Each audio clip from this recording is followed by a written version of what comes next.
ಓಂ ಶಾಂತಿ. ಮುರಳಿಯ ದಿನಾಂಕ 18/3/2022. मीठे बच्चे, माया की फागी बड़ी ज़बरदस्त है, उससे खबरदार रहना है. फागी में या बादल में कभी भी मूंझना नहीं.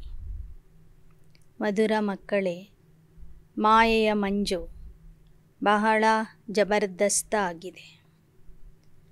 ಅದರಿಂದ ಬಹಳ ಎಚ್ಚರವಾಗಿ ಇರಬೇಕು. ಮಾಯೆಯ ಮೋಡಗಳಲ್ಲಿ ಸಿಲುಕಬಾರದು. प्रश्न: महावीर बच्चों ने कौन सा कर्तव्य किया है जिसका यादगार ಶಾಸ್ತ್ರೋं में है? ಮಹಾವೀರ ಮಕ್ಕಳು ಸಂಗಮ ಯುಗದಲ್ಲಿ ಯಾವ ಕರ್ತವ್ಯ ಮಾಡಿದ್ದಾರೆ, ಯಾವುದರ ಸ್ಮರಣೆ ಇನ್ನೂವರೆಗೂ ಶಾಸ್ತ್ರಗಳಲ್ಲಿ ಮಾಡ್ತಾ ಇದ್ದಾರೆ. ಶಾಸ್ತ್ರದಲ್ಲಿ ಆ ಒಂದು ಕರ್ತವ್ಯದ ನೆನಪಿನಾರ್ಥವಾಗಿ ಕಥೆಯನ್ನು ಬರೆದಿದ್ದಾರೆ. उत्तर: महावीर बच्चों ने मूर्छित को संजीवनी बूटी देकर सुरजीत किया. इसका यादगार शास्त्रों में भी दिखाते हैं. ಮಹಾವೀರ ಮಕ್ಕಳು ಮೂರ್ಛಿತ ಆದಂತಹ ಆತ್ಮರನ್ನು ಸಂಜೀವನಿ ಔಷಧಿ ಕೊಟ್ಟು ಮತ್ತು ಜಾಗೃತ ಮಾಡಿದರು ಎಂಬ ಕಥೆ ಶಾಸ್ತ್ರಗಳಲ್ಲಿ ಬರೆದಿದ್ದಾರೆ. तुम बच्चों को तरस पड़ना चाहिए जो सर्विस करते करते बाप से वर्षा लेते लेते किसी भी कारण से बाप का हाथ छोड़कर चले गए, उन्हें पत्र लिखकर सुरजीत करो.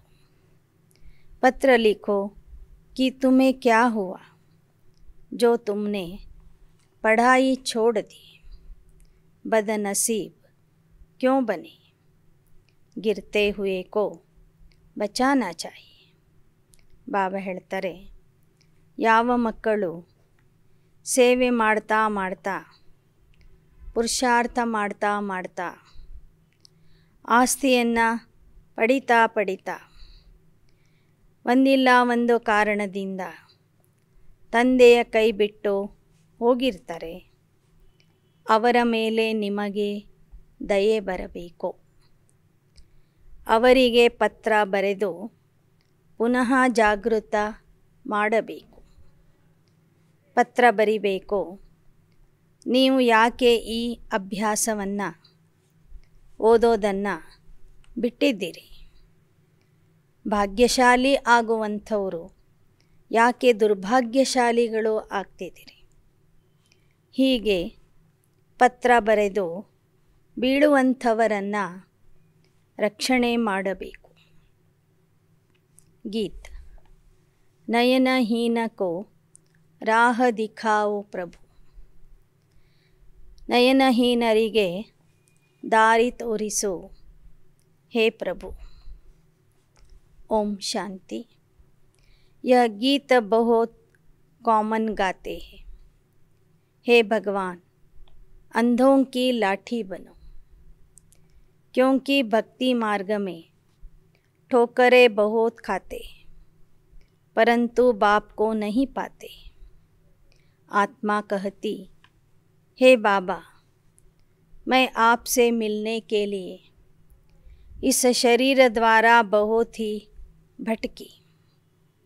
ನಯನಹೀನರಿಗೆ ಮಾರ್ಗ ತೋರಿಸು ಎಂಬ ಗೀತೆ ಕಾಮನ್ ಆಗಿದೆ.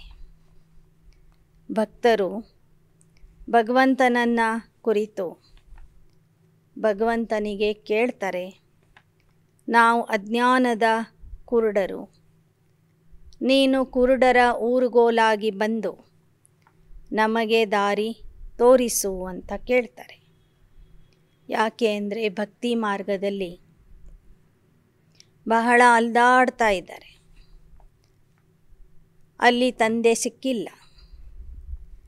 ಆತ್ಮ ಹೇಳ್ತದೆ, ಬಾಬಾ, ನಾನು ಈ ದೇಹದ ಮೂಲಕ ಬಹಳಷ್ಟು ಅಲ್ದಿದ್ದೇನೆ, ಸುಸ್ತಾಗಿದ್ದೇನೆ. आपका रास्ता बहुत ही कठिन है. यह ज़रूर मनुष्य समझते हैं कि जन्म जन्मांतर हम भक्ति करते आए हैं.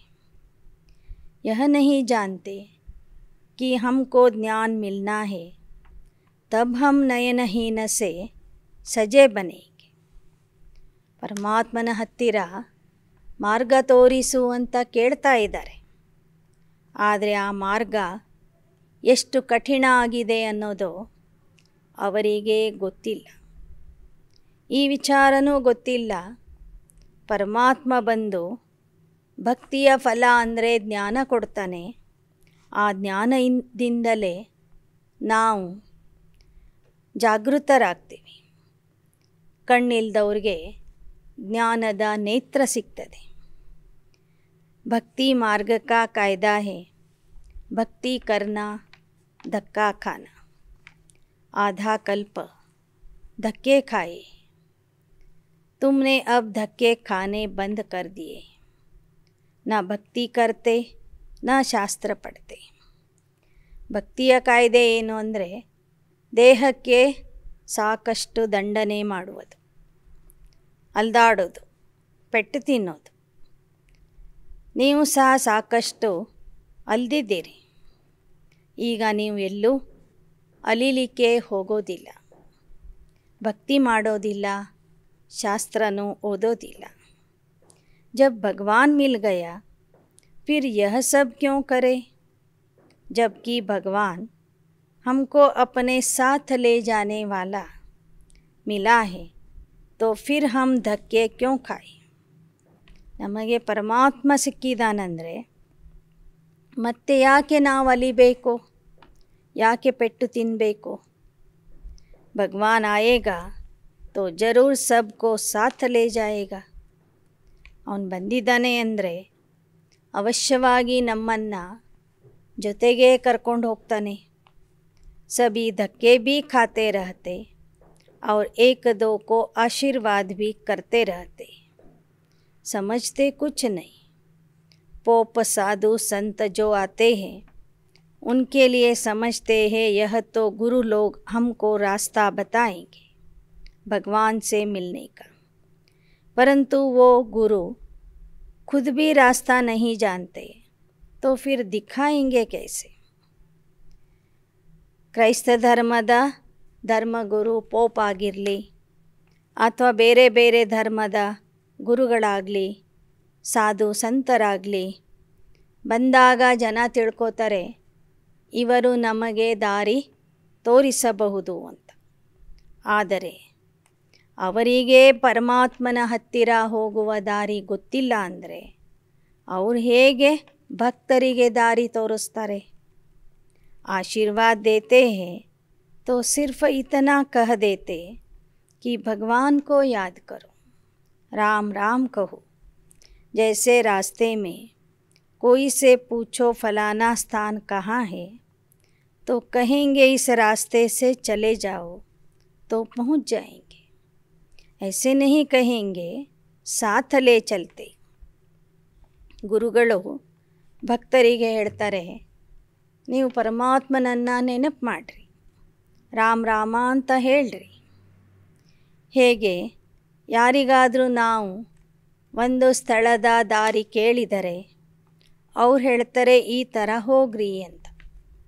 ಅವರೇನೋ ನಮ್ಮನ್ನು ತಮ್ಮ ಜೊತೆಗೆ ಕರ್ಕೊಂಡು ಹೋಗಿ ಆ ಸ್ಥಳಕ್ಕೆ ಮುಟ್ಸೋದಿಲ್ಲ. ತುಮಕೋ ರಾಸ್ತಾ ಚಾಹಿಯೆ ವಹ ಬತಾ ದೇತೆ, परंतु साथ में कोई गाइड तो चाहिए ना. बिगर गाइड तो मूंझ पड़ेंगे. ದಾರಿ ಕೇಳಿದಾಗ ಯಾವುದೋ ಒಂದು ದಾರಿನ ತೋರಿಸ್ಬಿಡ್ತಾರೆ ಜನ. ಆದರೆ ಯಾರೊಬ್ಬರೂ ಕೈ ಹಿಡಿದು ಗುರಿಯ ತನಕ ತಲುಪಿಸೋದಿಲ್ಲ. ಗುರಿಯನ್ನು ತಲುಪಬೇಕಾದ್ರೆ ನಮಗೆ ಒಬ್ಬರು ಮಾರ್ಗದರ್ಶಕ ಬೇಕು. जैसे तुम भी एक दिन फागी के कारण जंगल में मूंझ पड़े थे. यह माया की फागी बड़ी ज़बरदस्त है. ಯಜ್ಞದ ಆದಿಯಲ್ಲಿ ಎಲ್ಲ ಮಕ್ಕಳು ಒಂದು ದಿನ ಕಾಡಿಗೆ ಹೋಗಿ ಅಲ್ಲಿ ಮಂಜಿನಲ್ಲಿ ಸಿಲುಕಿದ್ರು. ಯಾರಿಗೂ ದಾರಿನೇ ಕಾಣ್ತಿರಲಿಲ್ಲ. ಹಾಗೆ ಈ ಮಾಯೆಯ ಮಂಜು ಬಹಳ ಜಬರ್ದಸ್ತ್ ಆಗಿದೆ. स्टीमर वालों को फागी के कारण रास्ता दिखाई नहीं देता है. ऐसे बड़ी खबरदारी से तुमको चलना है. यह माया की फागी है.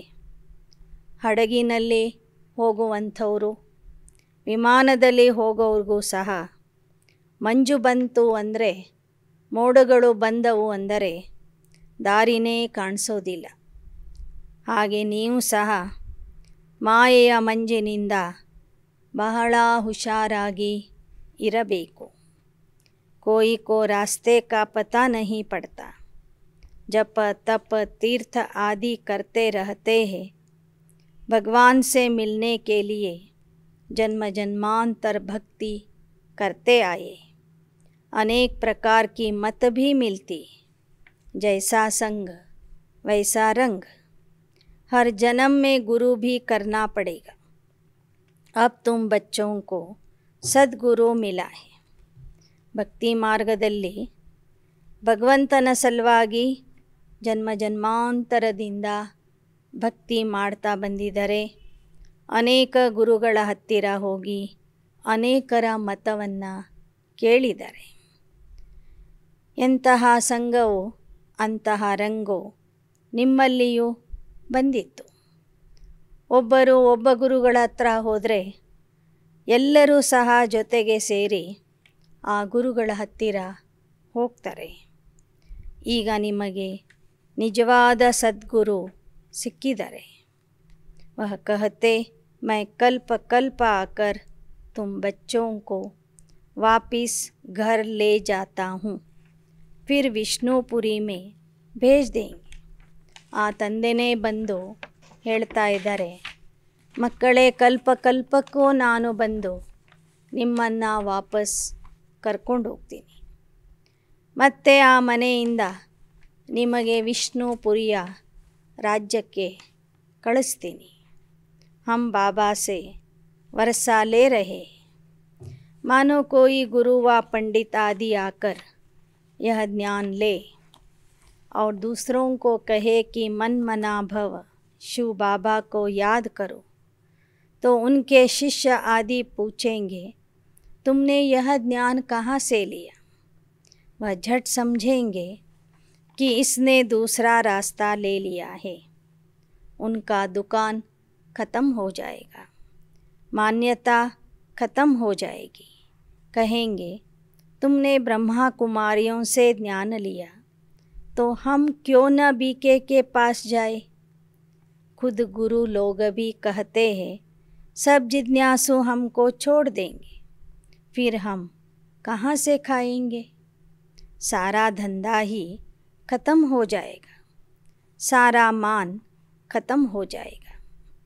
ತಿಳ್ಕೊಳ್ಳಿ, ಒಬ್ಬ ಗುರು ಆಗಲಿ ಅಥವಾ ವಿದ್ವಾನ್ ಪಂಡಿತರಾಗಲಿ ನಿಮ್ಮ ಜ್ಞಾನ ಕೇಳಿ ತಮ್ಮ ಶಿಷ್ಯರಿಗೆ ಮನ್ಮನಾಭವ, ಶಿವತಂದೆಯನ್ನು ನೆನಪು ಮಾಡಿರಿ ಅಂತ ಹೇಳಿಬಿಟ್ರೆ ಆ ಶಿಷ್ಯರು ಕೇಳ್ತಾರೆ.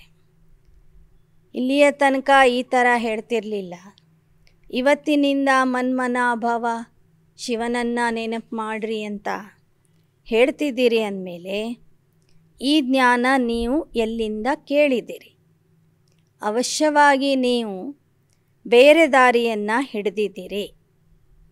ಆಗ ಅವರ ಅಂಗಡಿನೇ ಮುಚ್ಚಿ ಹೋಗ್ತದೆ. ಒಂದು ವೇಳೆ ಇವರು ಬ್ರಹ್ಮಕುಮಾರಿಯರಿಂದ ಆ ಜ್ಞಾನ ನಾನು ತಿಳ್ಕೊಂಡಿದ್ದೇನೆ ಅಂತ ಗುರುಗಳು ಏನಾದರೂ ಹೇಳಿಬಿಟ್ರೆ ಶಿಷ್ಯರು ಹೇಳ್ತಾರೆ, ಹಾಗಾದರೆ ನಾವು ನಿಮ್ಮ ಹತ್ತಿರ ಯಾಕೆ ಬರಬೇಕು? ನೇರವಾಗಿ ನಾವು ಬ್ರಹ್ಮಕುಮಾರಿ ಆಶ್ರಮಕ್ಕೆ ಹೋಗ್ತೀವಿ ಅಂತ.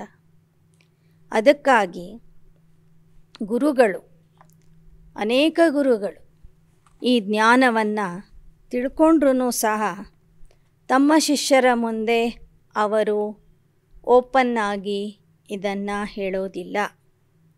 ಅವ್ರು ಕೇಳ್ತಾರೆ, ಒಂದು ವೇಳೆ ನಾನೇನಾದರೂ ಈಶ್ವರೀಯ ಜ್ಞಾನ ಹೇಳಿಬಿಟ್ಟರೆ ನನ್ನ ಎಲ್ಲ ಭಕ್ತರು ನನ್ನನ್ನು ಬಿಟ್ಟು ಹೋಗ್ತಾರೆ. ಆಗ ನಾನು ಹೇಗೆ ಊಟ ಮಾಡಬೇಕು, ಏನು ಊಟ ಮಾಡಬೇಕು? ನನ್ನ ಉದ್ಯೋಗ, ನನ್ನ ಕೆಲಸನೇ ನಿಂತು ಹೋಗ್ತದೆ. ನನ್ನ ಮಾನ ಮರ್ಯಾದೆ ಎಲ್ಲ ಹೋಗಿಬಿಡ್ತದೆ. ಅದಕ್ಕಾಗಿ ಆಂತರಿಕವಾಗಿ ಜ್ಞಾನ ಒಪ್ಕೊಂಡ್ರೂ ಸಹ ಯಾವ ಗುರುಗಳು ನೇರವಾಗಿ ಸಭೆಯ ಮುಂದೆ ಇದನ್ನು ಸತ್ಯ ಅಂತ ಹೇಳೋದಿಲ್ಲ. ತಮ್ಮ ಶಿಷ್ಯರಿಗೆ ಬ್ರಹ್ಮಕುಮಾರಿ ಆಶ್ರಮಕ್ಕೆ ಹೋಗಿರಿ ಅಂತಲೂ ಹೇಳೋದಿಲ್ಲ. क्योंकि यहाँ तो 7 रोज़ भट्टी में रख फिर सब कुछ कराना पड़ेगा. रोटी पकाओ, यह करो, जैसे सन्यासी लोग भी कराते, तो देह अभिमान टूट जाए तो फिर ऐसे का ठहरना बड़ा मुश्किल है. ಒಂದು ವೇಳೆ ಯಾರಾದರೂ ಸನ್ಯಾಸಿಗಳು ಜ್ಞಾನ ಕೇಳಿ ಇಲ್ಲಿಗೆ ಬಂದ್ರೂ ಸಹ ಅವರಿಗೂ ಬಾಬಾ ಒಂದೊಂದು ಕೆಲಸ ಕೊಡ್ತಾರೆ. ಇವತ್ತು ರೊಟ್ಟಿ ಮಾಡಿರಿ, ಇವತ್ತು ಅಡುಗೆ ಮಾಡಿರಿ, ಇವತ್ತು ಸ್ವಚ್ಛತೆ ಕೆಲಸ ಮಾಡಿರಿ ಅಂತ. ಯಾಕೆ ಅಂದರೆ ದೇಹ ಅಭಿಮಾನ ಹೋಗಬೇಕು. ಅದಕ್ಕಾಗಿ ಎಲ್ಲರಿಗೂ ಯಾವ ಥರ ಡ್ಯೂಟಿ ಕೊಡಲಾಗ್ತದೆ ಹಾಗೆ ಅವರಿಗೂ ಸಹ ಕೊಡಬೇಕಾಗ್ತದೆ. ಅದಕ್ಕಾಗಿ ಯಾವುದೇ ವಿದ್ವಾನರಾಗಲಿ, ಪಂಡಿತರಾಗಲಿ, ಗುರುಗಳಾಗಲಿ ಇಲ್ಲಿ ಬಂದು ನಮ್ಮ ಥರ ತಂದೆಯ ಮಕ್ಕಳಾಗಿ ಇರೋದಿಲ್ಲ.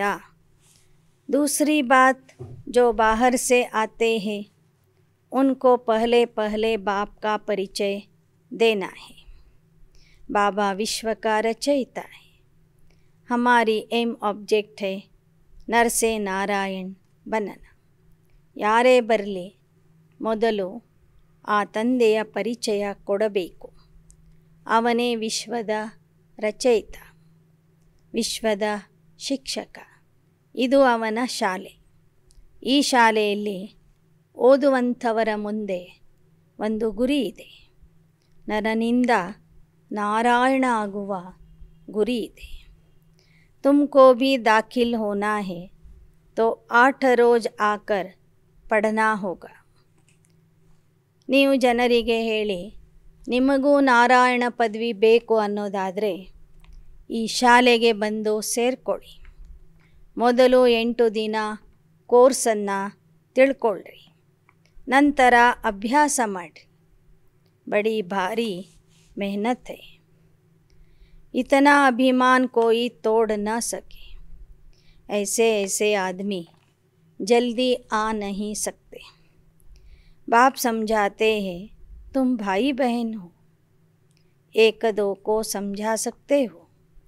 समझो कोई बच्चे हैं जो बहुत अच्छी सर्विस करते थे, बहुतों को समझाते थे, अब बाबा का हाथ छोड़ दिया है.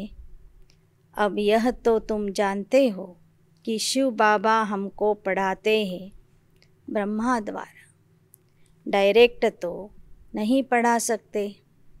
ಬಾಬಾ ಹೇಳ್ತಾರೆ, ಜನರಿಗೆ ತಂದೆಯ ಪರಿಚಯ ಕೊಡಿ, ನಂತರ ತಿಳಿಸ್ರಿ ನಾವೆಲ್ಲರೂ ಬ್ರಹ್ಮನ ಮಕ್ಕಳು, ಸೋದರ ಸೋದರಿಯರು.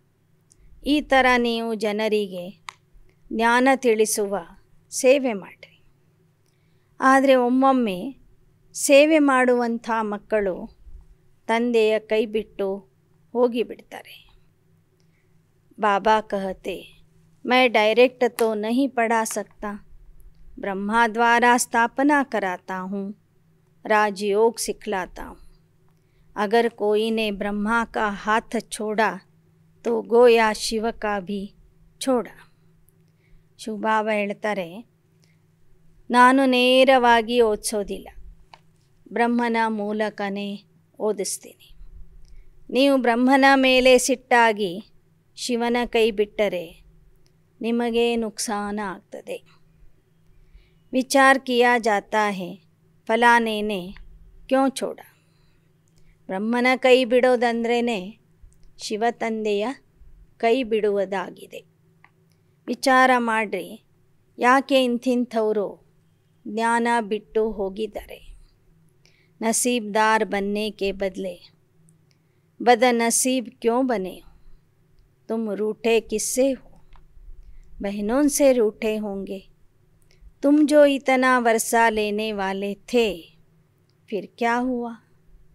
क्या सिखलाने वाले बाप ने तुमको कुछ कहा जो पढ़ाई छोड़ दी और बदनसीब बन गए? कई बिट्टू ಓದವರಿಗೆ ನೀವು ಹೋಗಿ ಪ್ರಶ್ನೆ ಕೇಳಿ, ನಿಮಗೆ ಯಾರ ಮೇಲೆ ಸಿಟ್ಟು ಬಂದಿದೆ? ಭಾಗ್ಯಶಾಲಿ ಆಗುವುದರ ಬದಲಾಗಿ ಯಾಕೆ ನೀವು ದುರ್ಭಾಗ್ಯಶಾಲಿಗಳು ಆಗ್ತಾ ಇದ್ದೀರಿ, ಅದೃಷ್ಟಹೀನ ಆಗ್ತಾ ಇದ್ದೀರಿ? ನಿಮಗೆ ಟೀಚರ್ಸ್ಗಳ ಮೇಲೆ ಸಿಟ್ಟು ಬಂದಿರಬಹುದು, ಆದರೆ ನಿಮಗೆ ಓದಿಸುವವನು ಈ ದೇಹಧಾರಿ ಟೀಚರ್ಸ್ ಅಲ್ಲ. ನಿಮಗೆ ಶಿವ ಬಾಬಾ ಓದಿಸ್ತಾ ಇದ್ದಾರೆ. ಶಿವ ಬಾಬಾನೇ ನಿಮಗೆ ಆಸ್ತಿ ಕೊಡ್ತಾ ಇದ್ದಾರೆ. ಆದ್ದರಿಂದ ನೀವು ಈ ಅಭ್ಯಾಸವನ್ನು ಬಿಡಬೇಡಿ. ಬಾಬಾ भी पूछ सकते हैं, तुमने राजयोग सीखना क्यों छोड़ा? तुम भी आश्चर्यवत बाबा का बनंती कथनती भागंती में आ गए. अपनी तकदीर को लकीर लगा दी. समय देख उनको लिखाना चाहिए. हो सकता है पत्र पढ़ने से फिर जग जाए. ಬ್ರಹ್ಮ ಬಾಬೋರು ಕೇಳಬಹುದು ಮಕ್ಕಳೇ, ನೀವು ಆಶ್ಚರ್ಯದಿಂದ ಜ್ಞಾನ ಕೇಳಿ ಹೇಳಿ ಯಾಕೆ ಈಗ ಕೈ ಬಿಟ್ಟು ಹೋಗಿದ್ದೀರಿ? ನಿಮ್ಮ ಭಾಗ್ಯವನ್ನು ಯಾಕೆ ಕಳ್ಕೊಳ್ತಾ ಇದ್ದೀರಿ? ಹೀಗೆ ಸಮಯ ನೋಡಿ ಬಾಬಾ ಮಕ್ಕಳಿಂದನೇ ಪತ್ರ ಬರೆಸಿಸ್ತಿದ್ರು. ಪತ್ರ ಓದೋದ್ರಿಂದ ಕೈ ಬಿಟ್ಟು ಹೋದವರು ಮತ್ತೆ ಪುನಃ ಬರಬಹುದು ಎಂಬ ಶುಭ ಸಂಕಲ್ಪದಿಂದ ಮಕ್ಕಳಿಗೆ ಬಾಬಾ ಪತ್ರ ಬರೀಲಿಕ್ಕೆ ಹೇಳ್ತಿದ್ರು. ಗಿರ್ತೆ ಹುಯೇ ಕೋ ಬಚಾನಾ ಹೋತಾ ಹೈ, डूबने से किसको बचाया जाता है तो ऑफरिन देते हैं. यह भी डूबने से बचाना है. ನಿಶ್ಚಯ ಬುದ್ಧಿ ಮಕ್ಕಳಿಗೆ, ಸೇವಾಧಾರಿ ಮಕ್ಕಳಿಗೆ ಬಾಬಾ ಹೇಳ್ತಾರೆ, ಬಿಟ್ಟು ಹೋದವ್ರಿಗೆ ನೀವು ಪತ್ರ ಬರೀರಿ, ಮುಳುಗುವಂಥವ್ರನ್ನ ಮತ್ತೆ ಮೇಲಕ್ಕೆ ಎತ್ತಿರಿ. ज्ञान की ही बातें लिखना चाहिए. तुमने खिवैया का हाथ छोड़ा है तो डूब मरेंगे. ಪತ್ರದಲ್ಲಿ ಬರಿಬೇಕು, ನೀವು ಅಂಬಿಗನ ಕೈಯನ್ನು ಬಿಟ್ಟಿದ್ದೀರಿ ಅಂದರೆ ಇವತ್ತಿಲ್ಲ ನಾಳೆ ನೀವು ಮುಳುಗ್ತೀರಿ. तारू लोग अपनी जान जोखिम में रख दूसरों को बचाते. कोई पूरा तारू नहीं होता तो खुद भी गुम हो जाता है. तुम भी कोई को डूबता हुआ देखते हो तो 10-20 चिट्ठियाँ लिखो. यह कोई इन्सल्ट नहीं. ಹೇಗೆ ಒಳ್ಳೆ ರೀತಿಯಿಂದ ಈಜುವಂಥವರು ಮುಳುಗುವಂಥವ್ರನ್ನ ಮೇಲಕ್ಕೆ ಎತ್ತುತ್ತಾರೆ. ಕೆಲವೊಮ್ಮೆ ಈಜಲಿಕ್ಕೆ ಬರದೇ ಇರೋರು ಮುಳುಗಿದವರನ್ನು ಎತ್ತಲಿಕ್ಕೆ ಹೋಗಿ ತಾವು ಮುಳುಗಿಬಿಡ್ತಾರೆ. ಆದರೆ ನೀವು ಒಳ್ಳೆ ಈಜುಗಾರ ಆಗಿ ಮುಳುಗುವಂಥವ್ರನ್ನ ಮೇಲಕ್ಕೆ ಎತ್ತುವಂತಹ ಕೆಲಸ ಮಾಡಿರಿ. 10-20 ಪತ್ರಗಳನ್ನಾದರೂ ಬರೆದು ಅವರನ್ನು ಪುನಃ ತಂದೆಯ ಮನೆಗೆ ಬರುವಂತೆ ಮಾಡಿರಿ. 10-20 ಪತ್ರಗಳನ್ನು ಬರೆಯೋದಂದರೆ ಅದೇನು ನಿಮ್ಮ ಅಪಮಾನ ಅಲ್ಲ. ತುಮ್ನೆ ಇತನಾ ಸಮಯ ಹಾಥ ಪಕಡ औरों को भी समझाया, फिर तुम कैसे डूबते हो? तुम प्रेम से लिखो। बहन जी, तुम तो राजयोग सीख पार जाने वाली थी, अब तुम डूब रही हो. ಬಾಬಾ ಹೇಳ್ತಾರೆ, ನೀವು ಪ್ರೀತಿಯಿಂದ ಪತ್ರ ಬರೀರಿ. ನೋಡಿ, ಇಷ್ಟು ದಿನ ನೀವು ಕ್ಲಾಸಿಗೆ ಬಂದು ಜನರಿಗೆ ಜ್ಞಾನ ತಿಳಿಸಿ, ಈಗ ನೀವೇ ಯಾಕೆ ಮುಳುಗ್ತಾ ಇದ್ದೀರಿ? ರಾಜಯೋಗ ಕಲಿತು ದಾಟಿ ಹೋಗುವಂಥವರು ನೀವು ಯಾಕೆ ಈಗ ಮುಳುಗ್ತಾ ಇದ್ದೀರಿ ಅಂತ ಪತ್ರದಲ್ಲಿ ಪ್ರಶ್ನೆ ಕೇಳ್ರಿ. तरस पड़ता है बेचारे को बचावे, फिर कोई बचता है वा नहीं, यह हुई उनकी तकदीर. ಮಕ್ಕಳು, ನೀವು ಬಿಟ್ಟು ಹೋದವರ ಮೇಲೆ ದಯೆ ತೋರಿಸಿ ಪತ್ರ ಬರೆದು ಅವರನ್ನು ಕರಿಬೇಕು. ಒಂದು ವೇಳೆ ಅವರು ಬಂದಿಲ್ಲ ಅಂದರೆ ಅವರ ಅದೃಷ್ಟದಲ್ಲಿ ಒಳ್ಳೆ ಪದವಿ ಇಲ್ಲ ಅಂತ ತಿಳ್ಕೋಬೇಕು. दूसरी बात, यह जो प्रदर्शनी में ओपिनियन लिख कर देते हैं, यहाँ नर से नारायण बनने का मार्ग बताया जाता. यह राजयोग बहुत अच्छा है, बस लिखा, बाहर निकला तो भूल गए. इसलिए जो लिखते हैं उनकी पीठ करनी चाहिए कि तुमने यह ओपिनियन लिख कर दिया, परंतु क्या किया? ಇನ್ನು ಪ್ರದರ್ಶನ ನೋಡಲಿಕ್ಕೆ, ಮ್ಯೂಸಿಯಂ ನೋಡಲಿಕ್ಕೆ ಯಾರು ಬರ್ತಾರೆ ಅವರ ಹತ್ತಿರ ಅಭಿಪ್ರಾಯ ಬರೆಸ್ಕೊಳ್ರಿ. ನಂತರ ಅವರನ್ನು ಮತ್ತೆ ನೆನಪು ಮಾಡಿಸ್ರಿ. ನೀವು ಇಂತಿಂಥ ಅಭಿಪ್ರಾಯ ಬರೆದು ಕೊಟ್ಟಿದ್ರಿ, ಈಗ ನೀವು ಯಾಕೆ ಈ ಕ್ಲಾಸಿಗೆ ಬರ್ತಿಲ್ಲ? ನೀವು ನಿಮಗೂ ಲಾಭ ಮಾಡಿಕೊಡ್ತಿಲ್ಲ, ಜನರಿಗೂ ಲಾಭ ಮಾಡಿಸ್ತಿಲ್ಲ. ಬಂದು ದಿನ ನೀವು ಬಹಳ ಒಳ್ಳೆಯ ಅಭಿಪ್ರಾಯ ಬರೆದು ಕೊಟ್ಟಿದ್ರಿ, ಈಗ ಯಾಕೆ ನೀವು ಮತ್ತೆ ಈ ಜ್ಞಾನದ ಸಂಪರ್ಕದಲ್ಲಿ ಬರ್ತಿಲ್ಲ ಅಂತ ಅವರನ್ನು ಪುನಃ ಪುನಃ ಕೇಳಬೇಕು. ನಾ ಅಪ್ನಾ ಫಾಯ್ದಾ ಕಿಯಾ ನಾ ದೂಸರೋं का. तो पहली मुख्य बात है, माता पिता की पहचान देनी है. इसलिए बाबा ने प्रश्नावली बनाई. परमात्मा से तुम्हारा क्या संबंध है, क्या वर्षा मिलता है, यह लिखाना चाहिए. ಮೊದಲನೇ ವಿಷಯ ಅಂದ್ರೇ ತಂದೆ ತಾಯಿ ಬಂಧು ಸಖ ಆಗಿರುವಂತಹ ತಂದೆಯ ಪರಿಚಯ ಕೊಡೋದು. ನಂತರ ಅವರಿಗೆ ಪ್ರಶ್ನೆಗಳನ್ನು ಕೇಳೋದು. ಪರಮಾತ್ಮನ ಜೊತೆಗೆ ನಿಮಗೆ ಯಾವ ಸಂಬಂಧ ಇದೆ, ಅವನಿಂದ ನಿಮಗೆ ಏನು ಸಿಗ್ತದೆ, ಇದರ ಬಗ್ಗೆ ಎಲ್ಲ ಪ್ರಶ್ನೆಗಳನ್ನು ಕೇಳ್ತಾ ಹೋಗಬೇಕು. ಬರೇ ಪ್ರದರ್ಶನ ತೋರಿಸುವುದರಿಂದ ಲಾಭ ಇಲ್ಲ, ಅವರಿಂದ ಅಭಿಪ್ರಾಯವನ್ನು ಬರೆಸ್ಕೋಬೇಕು. अब समझा है तो लिखो, नहीं तो गोया कुछ नहीं समझा. समझा कर फिर लिखाना चाहिए. बरोबर यह जगत अम्बा जगत पिता है, वह लिख दे कि बरोबर बाप से वर्षा मिलता है. यह लिख कर दे, तब समझो कि तुमने कुछ सर्विस की. ಪ್ರದರ್ಶನ ತೋರಿಸಿದ ಮೇಲೆ, ಅದರ ವಿವರಣೆ ಹೇಳಿದ ಮೇಲೆ ಬಂದವರು ಈ ಥರ ಬರೆದು ಕೊಡಬೇಕು. ನಮಗೆ ಜಗತ್ ಅಂಬಾ ಮತ್ತು ಜಗತ್ಪಿತಾ ತಂದೆಯಿಂದ ಆಸ್ತಿ ದೊರೀತಾ ಇದೆ. ಈ ಥರ ಬರೆದು ಕೊಟ್ಟರೆ ಮಾತ್ರ ನೀವು ಅವರಿಗೆ ಸರಿಯಾಗಿ ಜ್ಞಾನ ತಿಳಿಸಿದ್ದೀರಿ ಅಂತ ಬಾಬಾ ತಿಳ್ಕೊತಾರೆ. फिर अगर न आए तो चिट्ठी लिखनी है, बरोबर यह जगत अम्बा और जगत पिता है, तो फिर वर्षा लेने क्यों नहीं आते? अचानक काल खा जाएगा, मेहनत करनी चाहिए. ಒಂದು ವೇಳೆ ಬರೆದು ಕೊಟ್ಟವರು ಮುಂದೆ ಬರದೇ ಹೋದರೆ ಮತ್ತೆ ನೀವು ಅವರನ್ನು ಕರಿಬೇಕು, ಪರಿಶ್ರಮದಿಂದ ಸೇವೆ ಮಾಡಬೇಕು.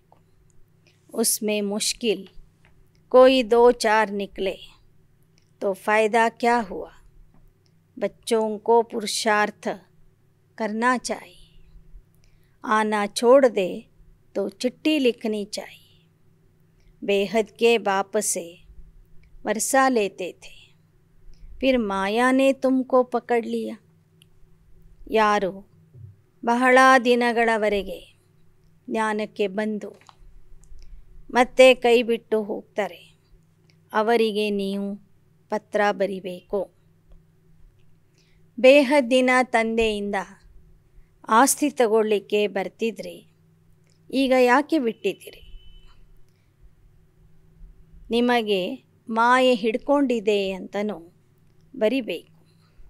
प्रभु का तरफ छोड़ देते हो, यह तो तुम अपना पद भ्रष्ट कर देंगे. ನಿಮಗೆ ಮಾಯೆ ಹಿಡಿದಿರಬಹುದು, ಆ ಕಾರಣದಿಂದ ನೀವು ಪರಮಾತ್ಮನ ಪಕ್ಷವನ್ನು ಬಿಟ್ಟಿದ್ದೀರಿ. ಪರಮಾತ್ಮನ ಪಕ್ಷ ಬಿಟ್ಟು ಮಾಯೆಯ ಪಕ್ಷಕ್ಕೆ ಸೇರಿಕೊಳ್ಳೋದಂದರೆ ನಿಮ್ಮ ಪದವಿಯನ್ನು ಭ್ರಷ್ಟ ಮಾಡಿಕೊಳ್ಳೋದಾಗಿದೆ. जो महावीर होगा वह झट संजीवनी बूटी देंगे. यह बेहोश हो गया, माया ने नाक से पकड़ लिया, तो उनको बचावे. इतनी मेहनत करे तब कोटों में कोई निकले. ಬಾಬಾ ಹೇಳ್ತಾರೆ, ತಕ್ಷಣ ನೀವು ಮಹಾವೀರ ಹನುಮಂತನ ಸಮಾನ ಕೈಬಿಟ್ಟು ಹೋದವರ ಹತ್ತಿರ ಹೋಗಿ ಕಷ್ಟಪಟ್ಟು ಮತ್ತೆ ಅವರನ್ನು ಕರಿಬೇಕು. ತಿಳ್ಕೋಬೇಕು, ಮಾಯೆ ಅವರನ್ನು ಹಿಡಿದಿದೆ, ಮೂಗನ್ನೇ ಹಿಡಿದು ಮುಳುಗಿಸ್ತಾ ಇದೆ ಅಂತ ತಿಳ್ಕೋಬೇಕು. ಜಾಂಚ್ ಕರ್ನಿ ಪಡೆ कि यह सैपलिंग कैसा है. बच्चियाँ लिखती है, हमारा गला घुट गया, परंतु तुम जास्ती बातों में जाओ ही नहीं. पहले मुख्य बात समझाकर लिखाओ, फिर और बात. ಮಕ್ಕಳು ಬರೀತಾರೆ, ಬಾಬಾ ಜ್ಞಾನ ಹೇಳಿ ಹೇಳಿ ನಮ್ಮ ಗಂಟಲು ಒಣಗಿದೆ ಅಂತ, ಧ್ವನಿನೇ ಬಿದ್ದೋಗಿದೆ ಅಂತ. ಬಾಬಾ ಹೇಳ್ತಾರೆ, ನೀವು ಜಾಸ್ತಿ ಮಾತಾಡಬೇಡ್ರಿ, ಸಂಕ್ಷಿಪ್ತವಾಗಿ ಜ್ಞಾನ ತಿಳಿಸಿರಿ, ಮುಖ್ಯವಾದ ವಿಚಾರ ತಿಳಿಸಿರಿ. एक ही त्रिमूर्ति के चित्र पर पूरा समझाना है. ತ್ರಿಮೂರ್ತಿಯ ಚಿತ್ರದ ಬಗ್ಗೆ ಮಾತ್ರ ವಿಶೇಷ ಗಮನ ಕೊಟ್ಟು ಅದರ ಬಗ್ಗೆ ಜ್ಞಾನ ತಿಳಿಸಿರಿ. निश्चय करते हो तो तुम्हारे माँ बाप हैं, इनसे वर्षा मिलना है. कोई कितना भी बूढ़ा हो, यह 2 अक्षर सबको समझा सकते हैं ना. अगर यह 2 अक्षर भी धारणा नहीं होते तो बाबा समझ जाते इनकी बुद्धि कहाँ कीचड़े में फंसी हुई. ಬಾಬೋರ್ ಮಕ್ಕಳು ಎಷ್ಟೇ ವಯಸ್ಸಾದವರು ಇರಬಹುದು, 2 ಅಕ್ಷರ ಅಂತೂ ಎಲ್ಲರಿಗೂ ತಿಳಿಸ್ಬೋದು. ನೋಡಿ, ಪರಮಾತ್ಮನೇ ನಿಮಗೆ ತಂದೆ ತಾಯಿ ಆಗಿದ್ದಾನೆ, ಅವನನ್ನು ನೆನಪು ಮಾಡಿ ಅವನಿಂದ ಆಸ್ತಿ ಪಡ್ಕೊಳ್ಳಿ ಎಂಬ ವಿಚಾರ ತಂದೆಯ ಮಕ್ಕಳಾದಂಥವರು ಎಲ್ಲರೂ ಇತರ ಜನರಿಗೆ ಈ ಮಾತನ್ನು ಹೇಳಬೇಕು. ಒಂದು ವೇಳೆ ಬಾಬೋರ್ ಮಕ್ಕಳಾಗಿಯೂ ನೀವು ಜ್ಞಾನದ 2 ಅಕ್ಷರಗಳನ್ನು ಜನರಿಗೆ ಹೇಳಲ್ಲ ಅಂದರೆ ನಿಮ್ಮ ಬುದ್ಧಿಯಲ್ಲಿ ಕೆಸರು ತುಂಬಿದೆ ಅಂತ ಬಾಬಾ ತಿಳ್ಕೊತಾರೆ. ಮುಖ ಸೆ ज़्यादा नहीं बोलना है, सिर्फ बाबा और वर्षे को याद करने के लिए कहना है. वर्षा है विष्णुपुरी जिसके तुम मालिक बनते हो. बाबा अति सहज कर समझाते. अहिल्याए कुब्जाए कैसे भी हो वर्षा पा सकती है, सिर्फ श्रीमत पर चले. देही अभिमानी बनना तो सहज है, किसको गृहस्थ व्यवहार नहीं है, अकेला है, तो बहुत ಸರ್ವಿಸ್ कर सकते.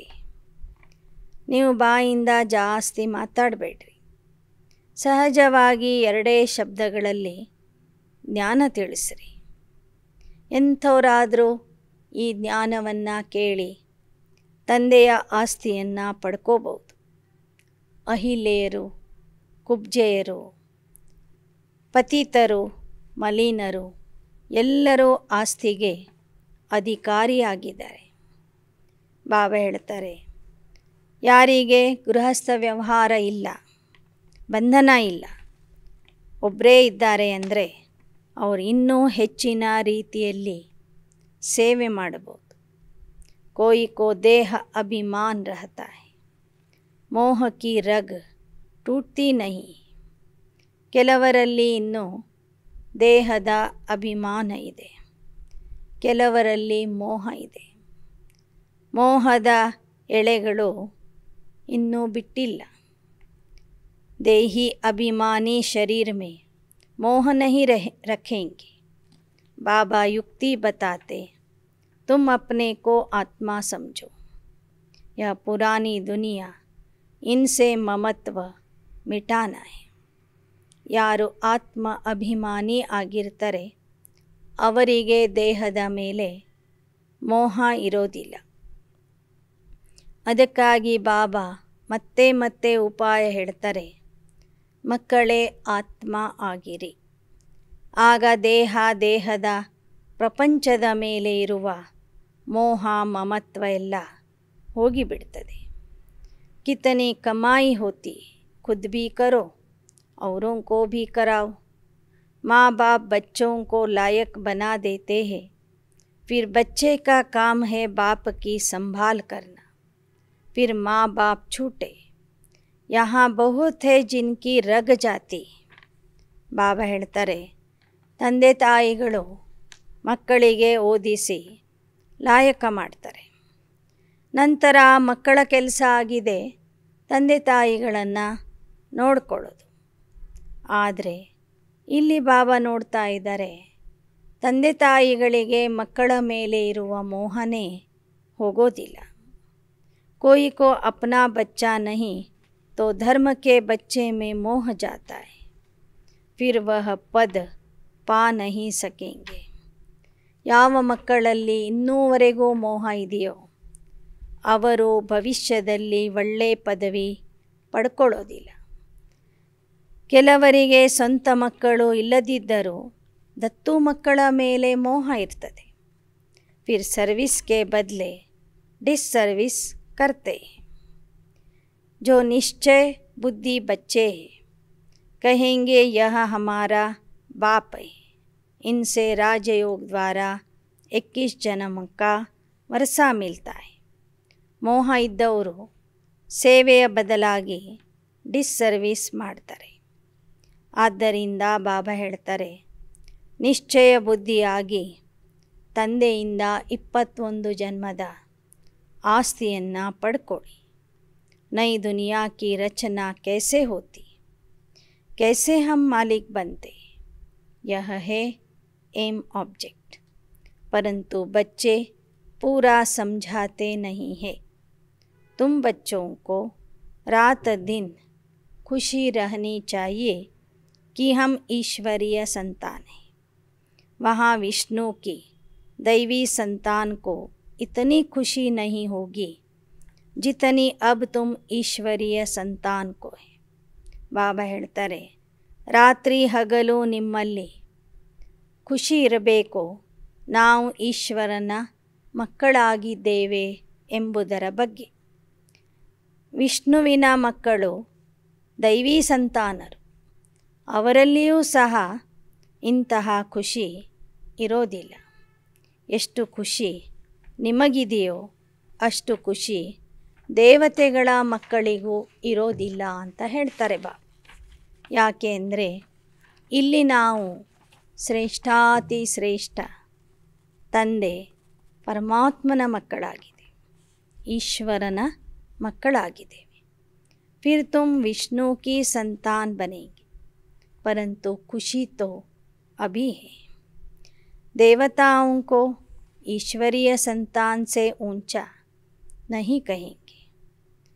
तो ईश्वरीय संतान को कितनी खुशी होनी चाहिए, परंतु यहाँ से बाहर निकलते हो तो माया भुला देती है। ವಾಸ್ತವಿಕವಾಗಿ ಈಶ್ವರನ ಮಕ್ಕಳಿಗೆ ಬಹಳ ಖುಷಿ ಇರಬೇಕು. ಆದರೆ ಮಕ್ಕಳು ಹೊರಗೆ ಹೋದ ಕೂಡಲೇ ಇದನ್ನು ಮರೀತಾರೆ. ಮಾಯೆ ಸಂಪೂರ್ಣವಾಗಿ ಈ ಒಂದು ನಶೆ ಖುಷಿಯನ್ನು ಗಾಯಬ್ ಮಾಡ್ತದೆ, ತಂದೆಯನ್ನು ಮರೆಸಿಸಿ ಬಿಡ್ತದೆ. तो समझो तकदीर में राजाई नहीं है, बहुत मेहनत करनी चाहिए.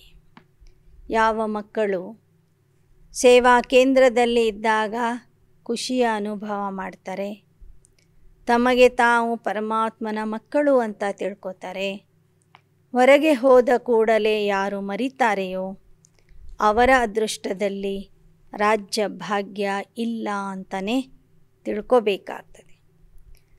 ರಾಜ ಪದವಿಗಾಗಿ ನಾವು ಬಹಳ ಪರಿಶ್ರಮ ಮಾಡಬೇಕಾಗ್ತದೆ.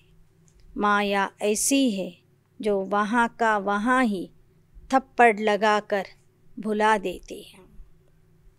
ಮಕ್ಕಳು ಎಷ್ಟೇ ಪ್ರಯತ್ನ ಮಾಡಿದ್ರೂ ಮಾಯೆ ಜೋರಾಗಿ ಒಂದು ಏಟಾಗ್ತದೆ, ಕಪಾಳಕ್ಕೆ ಬಾರಿಸಿ ಬಿಡ್ತದೆ ಮತ್ತು ಮಕ್ಕಳನ್ನು ತಂದೆಯಿಂದ ದೂರ ಮಾಡ್ತದೆ, ತಂದೆಗೆ ಮರೆಯುವಂತೆ ಮಾಡಿಬಿಡ್ತದೆ. ಅಚ್ಚ मीठे मीठे सिकीलदे बच्चों प्रति मात पिता बाप दादा का याद प्यार और गुड मॉर्निंग. रूहानी बाप की रूहानी बच्चों को नमस्ते, रूहानी बच्चों की रूहानी बाप दादा को याद प्यार गुड मॉर्निंग और नमस्ते नमस्ते नमस्ते. धारणेಗಾಗಿ मुख्यांशಗಳು. मोह की सब रगे तोड़ इस पुरानी देह और दुनिया से ममत्व निकाल सर्विस में लग जाना है. बाप और वर्षे को याद कर कमाई जमा करनी है. ಮೋಹದ ಎಲ್ಲ ದಾರಗಳನ್ನು ಕತ್ತರಿಸಿ ಹಳೆ ದೇಹ ಹಳೆ ಪ್ರಪಂಚದಿಂದ ಮಮತ್ವವನ್ನು ತೆಗೆದು ಸೇವೆಯಲ್ಲಿ ತೊಡಗಬೇಕು. ತಂದೆ ಮತ್ತು ಆಸ್ತಿಯ ನೆನಪಿನಿಂದ ಭವಿಷ್ಯದ ಪ್ರಾಪ್ತಿ ಜಮಾ ಮಾಡಿಕೊಳ್ಳಬೇಕು. 2. अच्छा तैरने वाला बन सबको पार लगाने की सेवा करनी है. श्रीमत पर चलना है, बुद्धि कीचड़े में नहीं लगानी. ಒಳ್ಳೆ ಈಜುವಂಥವರಾಗಿ ಅನೇಕರನ್ನು ಕೆಸರಿನಿಂದ ದಾಟಿಸುವ ಸೇವೆ ಮಾಡಬೇಕು. ಶ್ರೀಮತದಂತೆ ನಡೆಯಬೇಕು. ಬುದ್ಧಿ ಯಾವುದೇ ಕೆಸರಿನಲ್ಲಿ ಸಿಲುಕಬಾರದು. वरदान. सर्वशक्तियों को अपने अधिकार में रख सहज सफलता प्राप्त करने वाले मास्टर सर्वशक्तिमान भव. ಸರ್ವಶಕ್ತಿಗಳನ್ನು ತಮ್ಮ ಅಧೀನದಲ್ಲಿ ಇಟ್ಟುಕೊಂಡು ಅದರ ಮೇಲೆ ಅಧಿಕಾರಿಯಾಗಿ ಸಹಜ ಸಫಲತೆಯನ್ನು ಪ್ರಾಪ್ತಿ ಮಾಡಿಕೊಳ್ಳುವಂತಹ ಮಾಸ್ಟರ್ ಸರ್ವಶಕ್ತಿವಾನ್ ಆಗಿರಿ. जितना मास्टर सर्वशक्तिमान की सीट पर सेट होंगे उतना ये सर्वशक्तियाँ ऑर्डर में रहेगी. ಎಷ್ಟೆಷ್ಟು ನೀವು ಮಾಸ್ಟರ್ ಸರ್ವಶಕ್ತಿವಾನ್ ಸ್ಥಿತಿಯಲ್ಲಿ ಸೆಟ್ ಆಗ್ತೀರಿ, ಅಷ್ಟೇ ಆ ಎಲ್ಲ ಶಕ್ತಿಗಳು ನಿಮ್ಮ ಆದೇಶದ ಪ್ರಕಾರ ಕೆಲಸ ಮಾಡ್ತವೆ. जैसे स्थूल कर्म इंद्रिया जिस समय जैसा ऑर्डर करते हो वैसे ऑर्डर से चलती है। ऐसे सूक्ष्म शक्तियाँ भी ಆರ್ಡರ್ ಪರ್ ಚಲನೆ ವಾಲಿ ಹೋ. ಹೇಗೆ ಸ್ಥೂಲ ಕರ್ಮ ಇಂದ್ರಿಯಗಳಿಗೆ ಯಾವ ಆದೇಶ ಕೊಡ್ತೀರಿ, ಅದೇ ಥರ ಆ ಕರ್ಮ ಇಂದ್ರಿಯಗಳು ಕೆಲಸ ಮಾಡ್ತವೆ. ಹಾಗೆ ಸೂಕ್ಷ್ಮ ಶಕ್ತಿಗಳಾದಂತಹ ಮನಸ್ಸು, ಬುದ್ಧಿ, ಸಂಸ್ಕಾರವೂ ಸಹ ನಿಮ್ಮ ಆದೇಶದ ಪ್ರಕಾರ ಕೆಲಸ ಮಾಡಬೇಕು. जब यह सर्व शक्तियाँ अभी से ऑर्डर पर होंगी, तब अंत में सफलता प्राप्त कर सकेंगे. क्योंकि जहाँ सर्व शक्तियाँ हैं वहाँ सफलता जन्मसिद्ध अधिकार है. ಯಾವಾಗ ಸ್ಥೂಲ ಮತ್ತು ಸೂಕ್ಷ್ಮ ಕರ್ಮ ಇಂದ್ರಿಯಗಳ ಮೇಲೆ ನೀವು ನಿಯಂತ್ರಣ ಪಡ್ಕೊಳ್ತೀರಿ, ಆಗ ಉಳಿದ ಶಕ್ತಿಗಳು ಸಹ ನಿಮ್ಮ ಆದೇಶದ ಪ್ರಕಾರ ಕೆಲಸ ಮಾಡ್ತವೆ. ಎಲ್ಲಿ ಈ ಶಕ್ತಿಗಳು ಇರ್ತಾವೆಯೋ ಅಲ್ಲಿ ಸಫಲತೆ ಅವಶ್ಯವಾಗಿ ಪ್ರಾಪ್ತಿ ಆಗ್ತದೆ. ಸ್ಲೋಗನ್. आकारी और निराकारी स्थिति में सहज स्थित होना है तो ನಿರಹಂಕಾರಿ ಬನು. ಆಕಾರಿ ಮತ್ತು ನಿರಾಕಾರಿ ಸ್ಥಿತಿಯಲ್ಲಿ ಸ್ಥಿತ ಆಗಬೇಕಾದರೆ, ಸಹಜವಾಗಿ ಸ್ಥಿತ ಆಗಬೇಕಾದರೆ ನಿರಹಂಕಾರಿ ಆಗಿರಿ. ಅನ್ಮೋಲ್ ज्ञान रत्न दादियों की पुरानी डायरी से. वास्तव में याद का रूप क्या है? पिता सम दिव्य कर्तव्य में तत्पर रहना. परमात्मा की याद में रहते वह किस द्वारा दिखाई पड़ेगा? जैसे देखो, बच्चा है, वह जब अपने पिता का फुट स्टेप ले खुद भी कार्य में तत्पर रहता, वही पिता की याद का रूप है.